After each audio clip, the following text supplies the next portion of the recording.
We have Grant here, and he's one of these guys wise enough to have opening remarks. Grant, take it away.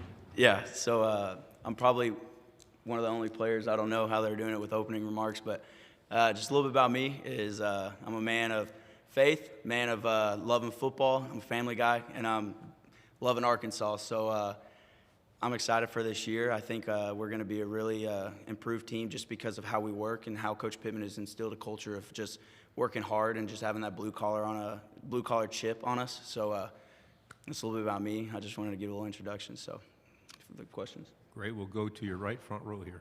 Grant, Tyler Shaw with KBTX and College Station. Just curious, what are your expectations for the defense? Yeah, expectations really for the defense is to play every game and to give us a possibility to win. I think the one thing is, as a defense, you got to be able to keep your team in the game no matter what the offense is doing. So I think our expectations is just going out there and to be doing whatever it takes. Like if it's a 4 down, if it's a 3 down, if it's whatever, if it's a 0 down. Like we're going to do what it takes to win.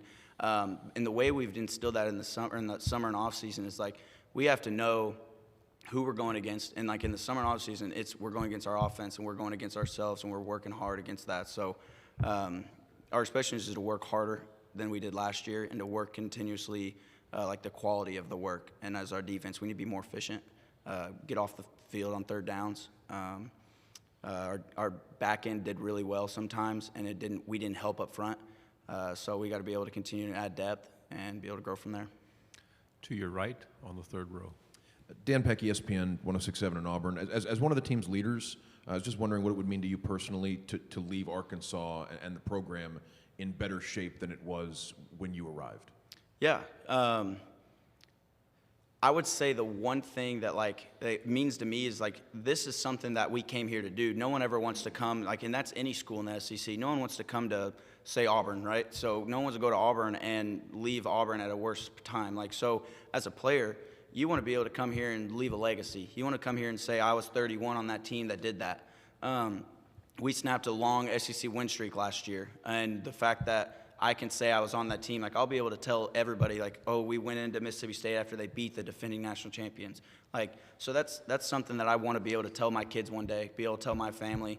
So to leave a legacy, something like that, and to be saying, we're sitting here saying we won 3 games last year, we can have a chance to win more, figure out what's better in the eyes of everyone else. To be able to say I was a part of a team like that, or I played for Sam Pittman, who knows, he could end up being a really great coach at Arkansas. So that's that's exactly how I want to leave it. Kind of like you said, I want to leave a legacy. Grant, to your left on the 3rd row.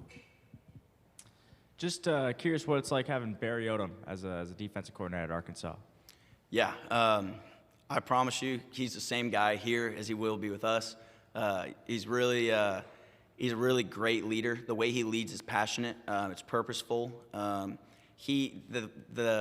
words he uses isn't anything huge. It isn't anything he doesn't have a great it's smart vocabulary, but it's the smart in him is not through his words, but it's through his passion, his purpose, and it's through his X's and O's. When he talks football with you, you know he's one of the smartest coaches in America. And the way he explains everything, he knows this works. He knows it can work. It just has to be done by us. It puts it on to us saying, all right, it's worked everywhere else he has been. We need to make it work here. So I love the guy. I love him a lot. The way he coaches us, the way he's there for us, the way he leads us. But like I said, he's the same guy everywhere. He's consistent. And I think that's the one thing you want in a leader, no matter if it's players, coaches. You want a guy who's going to be the same guy every single day. And that's exactly what he is. To your right, standing in the 3rd row. Hey, Rob Brown, Sports 56, WHBQ, and Sideline Sports Radio in Memphis. Spend a lot of time in Arkansas, hunting camps and parking up in Hardy all the time. I've never seen one state, one team. You cross that bridge. Right now it's one bridge, not 2. But how big a deal is it for you? I've got several friends that played for the Razorbacks. We've got a lot of our members are Razorbacks. To be from in-state, and what is it like when kids, because I've been to Fayetteville, it is absolutely spectacular. And I think about the great history of walk-ons in Arkansas, Weston Dacus from Searcy and all. How big a deal is it when you get them up there for you as a native to talk to them about the tradition, which is the 23rd winningest in the history of college football? Yeah, That I didn't know it was the 23rd winningest history in college football, so I think we need to talk about that more. I think when people come to Fayetteville, they don't realize what they're getting into. I don't think they realize how beautiful a place it is. Like, we just won for the 6th year. I'm sure Pittman said it in there. 6th year in a row, like, best place to live, like, for U.S. or whatever. And, like, people don't realize that till they come up there and see. They think Arkansas is just like, oh, they just got a bunch of hillbillies up there. Like, it's a beautiful place. Northwest Arkansas is beautiful. Like, they're booming up there. And the traditions and the fanfare that goes on, like, the fans love Arkansas. When Coach Pittman says a proud damn state, like, there's not a single person in Arkansas that doesn't bleed red, like, that they just want Arkansas to do good. So when you cross that bridge, or you cross from Oklahoma over, you come down from Missouri, like, you know exactly what everyone else is rooting for. You know how they treat Arkansas players, how they treat Arkansas fans. They're great. There's just great tradition just on the fact that we are the only team in Arkansas that's a D1 or a SEC, a Power 5. There's no pro teams. There's no amusement parks. There's nothing else to go have fun doing but except for rooting on the Hogs. So I promise you, once you hear I know everyone else probably hates it around here, but when you hear the Hogs called in that stadium, it's a little different. To your left here, second row. Jacques Doucet, WAP-TV. Your head coach seems like a salt-of-the-earth guy, just grounded and no ego and all that. He made fun of himself just now in the big room, said he made a 18 on his ACT. What's it like to be around a guy like that, and does it make you want to win more for somebody like that? Yeah, honestly, yeah. When he's, like I said, like, being consistent is, I feel like, the biggest attribute in having a leader or a coach. And he is that same guy over there talking about his 18 on his ACT as he is with us. Like, on the plane ride over here, we were talking, he was like, I'm not smart. He goes, I just work hard. And, like, that's the truth. Like, he may not be the smartest guy. I may not be the smartest guy, but we're going to go ahead and we're going to work. And the fact that he will go ahead and admit that he's not, he even said he's still learning about being a head coach. He's like, I'm still learning. He tells us that every day. He's like, I'm still learning to do this, but I'm proud of y'all and the way y'all are learning with me. So, like, the fact that he's not telling us he's Superman. He doesn't have a secret sauce waiting for us. The fact that we're just getting to work and going to work and we're working hard and we're bringing that blue-collar attitude back to Arkansas football, like, that's what we need to be. We need to be physical, because honestly, that's what the Arkansas State is. We're a blue-collared state. We don't, like I said, we have no amusement parks. We have nothing huge there. We're just working hard and we're dependable, and that's what we need to get back to, and that's exactly what Pittman's doing. To your right on the second row. Randy Rainwater, 103.7 The Buzz. Depth, you mentioned that just a few moments ago, Grant. That really caught up with you last year against LSU because of COVID issues. Talk about the depth you're seeing now in both the defensive line and even in the linebacking crew. Yeah, it definitely did catch up to us last year. I think that was why we kind of fell off at the end of the year. Depth with the D-line, we had to go into the transfer portal and we grabbed some guys who can play immediately, and they've done really well. But that purely made our other D-linemen a lot better. I haven't seen a jump like this in our D-line group since I've been here. The way that they've instilled what they've learned from where they came from and brought it over, and the other guys who are here already who thought it was their time saw that and go, oh, dang, I gotta work hard too. I gotta go. I'm still trying to play.